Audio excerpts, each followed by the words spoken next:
একসময় বিদ্যুতের চাহিদা মেটাতে জরুরিভাবে চালু করা হয়েছিল কুইক রেন্টাল বিদ্যুৎ কেন্দ্র।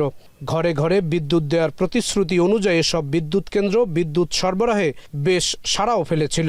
তবে এসব কাজে মন্ত্রণালয় সংশ্লিষ্ট মন্ত্রী ও সিন্ডিকেটের অনিয়ম দুর্নীতির দায় এড়াতে বিদ্যুৎ ও জ্বালানির দ্রুত সরবরাহ বৃদ্ধি বিশেষ বিধান 2010 নামে একটি আইন করে বিগত আওয়ামী লীগ সরকার, যার সরাসরি অর্থ দ্বারায় বিনা টেন্ডারে কাজের দায় মুক্তি। কুইক রেন্টালের নামে এসব বিদ্যুৎ কেন্দ্রের বছরের পর বছর ক্যাপাসিটি চার্জের নামে চলেছে অনিয়ম ও দুর্নীতি। গত 14 বছরে এই বিদ্যুৎ কেন্দ্রগুলোতে 9-6 হয়েছে প্রায় 1,05,000 কোটি টাকা। শুধু 2024 ও 25 অর্থ বছরে এই বিদ্যুৎ কেন্দ্রগুলোর ক্যাপাসিটি চার্জ বাবদ বিগত সরকার বরাদ্দ রেখেছিল 40,000 কোটি টাকা, যার বেশিরভাগই ব্যয় হতো কুইক রেন্টালে। ব্যক্তি বিশেষকে সুবিধা দিতে ও পছন্দমতো সিদ্ধান্ত নিতেই এই আইনটি করে শেখ হাসিনা সরকার।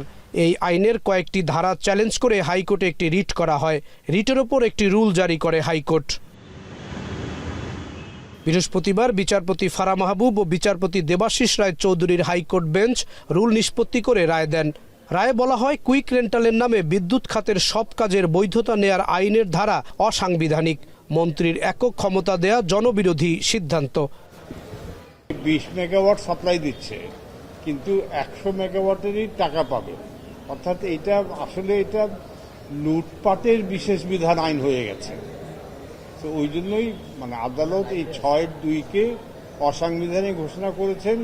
এই যে এটা কোনো আনলিমিটেড অসীম ক্ষমতা এক ব্যক্তিকে দেওয়া হয়েছে, এইটা একটা প্রজাতন্ত্রে হতে পারে না।